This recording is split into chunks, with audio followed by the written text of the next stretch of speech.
जय श्री राम। बहुत स्वागत आपका आपके अपने बेहद खास कार्यक्रम में। मैं आपका अपना आचार्य राज मिश्रा, वही आचार्य राज मिश्रा जिसने युद्ध होने से पहले, शुरू होने से पहले, उसकी बुगाहट से पहले भगवान राम की कृपा से 2026 जनवरी में ये प्रेडिक्ट किया था कि मंगल का राहु के साथ प्रवेश होते ही ईरान, इस्राइल और यूएस एक युद्ध में जाएंगे और यूएस इस युद्ध को लीड करेगा। मैंने कहा था कि एक मुस्लिम नेता की हत्या होगी और वो वीडियो खूब वायरल। आज तक जितनी भी भविष्यवाणियां की हैं सटीक साबित हुई। आपका मिथुन राशि का अप्रैल कैसा रहेगा, क्या कहती है अप्रैल की भविष्यवाणी, क्या ध्यान रखना है और कैसे चलना है, इस पर एक बहुत महत्वपूर्ण जानकारी देना चाहता हूं। एक बात आपको बताना, जब मैं इस वीडियो को बना रहा हूं, जब आप इस वीडियो को देख रहे हैं, क्षमा चाहूंगा बना नहीं रहा हूं, जब मैं इस वीडियो को आप देख रहे हैं तो आपके मन में क्या विचार चल रहा है, इसीलिए आप ये क्लियर कर पाएंगे कि जो भविष्यवाणी मिश्रा जी के द्वारा की गई है, आचार्य जी के द्वारा की गई है, वो भविष्यवाणी कितनी सटीक है। कि आप अपने घर में बैठे हैं और मैं यहां बैठकर आपको बता रहा हूं, और आप वीडियो कब देखेंगे ये मैं बता रहा हूं, उस टाइम आपकी मानसिक कंडीशन क्या होगी उसके बारे में बता रहा हूं। उस टाइम आप अपने कार्य क्षेत्र को लेकर, अपने प्रोफेशनल लाइफ को लेकर चिंता कर रहे हैं, कर रही हैं, उसके बारे में विचार कर रहे थे वीडियो देखने से जस्ट 5 मिनट पहले। ये ध्यान रखिएगा, आप याद करके इस बात को देख लीजिएगा कि वीडियो देखने से पहले क्या मैं इस प्रकार का विचार कर रहा था या नहीं कर रही थी। आपको वही मिलेगा, ये मैं निश्चित कह सकता हूं। चलिए अब बता देते हैं आपको कि अप्रैल में क्या भविष्यवाणी है आपके लिए। तो मैं ये कह सकता हूं कि अप्रैल की जो भविष्यवाणी कहती है उसमें जो शुरुआत का समय होगा, अप्रैल में आप प्रॉपर्टी लेने, प्रॉपर्टी देखने या प्रॉपर्टी या गाड़ी से रिलेटेड इंपॉर्टेंट डिसीजन डेफिनेटली लेंगे या लेंगी, इसको ध्यान रखें। मैं ये कह सकता हूं कि आपके प्रोफेशनल लाइफ, आपके जॉब में, आपके बिजनेस में अप्रैल में एक बहुत डिफरेंट चीज होगी जिसके बारे में आपका एक्सपेक्टेशन भी नहीं था कि ऐसा भी मेरे साथ हो सकता है, लेकिन वैसा अप्रैल में आपके साथ होगा। ये ध्यान रखिएगा, बहुत ध्यान रखना है। अप्रैल में जब हम डिसीजन ले रहे हैं अपने प्रोफेशनल लाइफ, तो हमें केयरफुल होकर के डिसीजन लेना है, जल्दबाजी में हमको डिसीजन नहीं लेना है। ये भविष्यवाणी है मेरी और ये मैं कह सकता हूं। 19 तारीख के बाद तारीख के साथ प्रेडिक्शन कर रहा हूं, आफ्टर 19th ऑफ अप्रैल अगर आप एजुकेशन के लिए बाहर जाने का प्रयास कर रहे थे या कर रही थी तो उसका पॉजिटिव रिजल्ट आपको मिल जाएगा। मैं ये भविष्यवाणी कर रहा हूं कि यदि बच्चे बाहर जाने का प्रयास कर रहे थे तो बच्चे बाहर जाएंगे, दूर जाएंगे।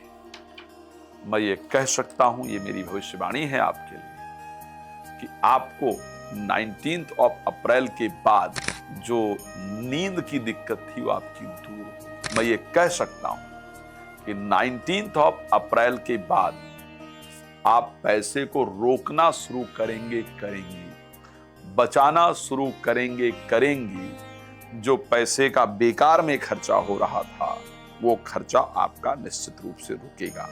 मैं ये कह सकता हूं फिजिकल स्वास्थ्य अप्रैल में आपका बेहतर रहेगा, शारीरिक स्वास्थ्य अप्रैल में बेहतर रहेगा, लेकिन मानसिक स्वास्थ्य का ध्यान रखना।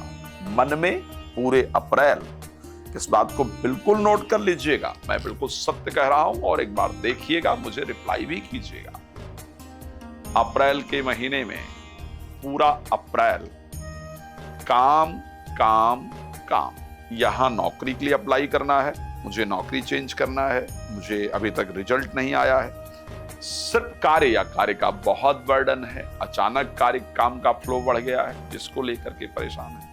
पूरा अप्रैल सिर्फ और सिर्फ आपका काम के बारे में सोचने में, काम के बारे में प्रयास करने में ही निकलने वाला है, इसको ध्यान रखिएगा। एक बात बहुत क्लियर बता रहा हूं, स्पेशली 14 अप्रैल से पहले, बिफोर 14th ऑफ अप्रैल, आपको अपने जो भी सीनियर हैं उनसे नहीं उलझना है। इस बात को ध्यान रखिएगा। बिल्कुल शांति से अपना काम निकालना है। वो उलझेंगे, वो उकसाएंगी, मैं पक्का कह रहा हूं। वो उलझेंगे, उकसाएंगी और आप जो नहीं करेंगे उसका भी ब्लेम आपके ऊपर आएगा। इसलिए बी केयरफुल। हमें कोशिश करना है कि हमें उलझना नहीं है उनके साथ। मैं ये कह सकता हूं कि आफ्टर 14th ऑफ अप्रैल आपका कॉन्फिडेंस लेवल हाई हो जाएगा। आप अपने प्रॉब्लम को खुद सॉल्व कर पाएंगे। चलिए, स्वास्थ्य को लेकर के हमने बात किया है। फाइनेंस को लेकर के क्या परिस्थिति रहने वाली है, तो मैं कह सकता हूं कि फाइनेंस को लेकर के परिस्थिति अच्छी होगी। खर्चे आपके रुक जाएंगे तो पैसा इन्वेस्ट कर पाएंगे। आप पहले की अपेक्षा जरूर इन्वेस्ट कर पाएंगे, इसको ध्यान रखिएगा। जो पैसा पिछले महीने बचाया था उसको इस महीने से कंपेयर कर लीजिएगा, आपको बचता हुआ पैसा निश्चित रूप से नजर आएगा। प्रेम संबंध, प्रेमी प्रेमिका, फ्रेंड इत्यादि बाहर जाएंगे, आपसे दूर जाएंगे, ये जरूर। मैरिड लाइफ या रिलेशनशिप, जीवन साथी की तरफ से रिलेशन को ठीक करने का, बेहतर करने का प्रयास इस महीने में जरूर किया जाएगा। अगर आप भी उस पर एफर्ट करेंगे या करेंगी तो मैं कह सकता हूं कि आपका रिश्ता दोबारा से बेहतर हो जाएगा। इस बात को आप ध्यान रखिएगा। एक और इंपॉर्टेंट चीज है, 10 अप्रैल से पहले आप प्रॉपर्टी देखने जरूर जाएंगे या जाएंगी, या प्रॉपर्टी का बयाना इत्यादि जरूर देंगे या देंगी। प्रॉपर्टी से रिलेटेड काम आपका जरूर होने वाला है। इस प्रकार की परिस्थिति रहेगी। ध्यान रखिएगा, इस महीने में आपको कहां सबसे ज्यादा फोकस करना है, कौन सा सेक्टर है जिस पर सबसे अधिक ध्यान देना है, तो वो सेक्टर है आपका कार्य क्षेत्र, वो सेक्टर है आपका प्रोफेशनल लाइफ, जहां पर कोई भी मिस्टेक नहीं करना है, जहां पर पूरा ध्यान देना है। अगर मैं हेल्थ वाइज बात करूं तो मैं कहूंगा कि अप्रैल खराब नहीं है, बेहतर है। मनी वाइज बात करूं तो भी मैं कहूंगा कि अप्रैल बेहतर है। मैं रिलेशनशिप की बात करूं तो भी मैं कहूंगा कि अप्रैल बेहतर है। इवन कोई मैरिज इत्यादि के प्रपोजल आते हुए दिख रहे हैं। लेकिन जब मैं बात प्रोफेशनल लाइफ को लेकर के कहूंगा तो मैं ये कहूंगा कि बी केयरफुल, यहां थोड़ी प्रॉब्लम मुझे दिख रही है। चलिए, आप लोग मुझसे बात कर सकते हैं, नंबर आपके सामने है, कॉल कर लीजिए, बात कर लीजिए। आपने यहां बुलाना चाहते हैं तो क्या आप मुझे कॉल कर सकते हैं। फिर नए विषय के साथ हाजिर होऊंगा। आप बहुत प्रसन्न रहें। जय श्री राम। बहुत धन्यवाद।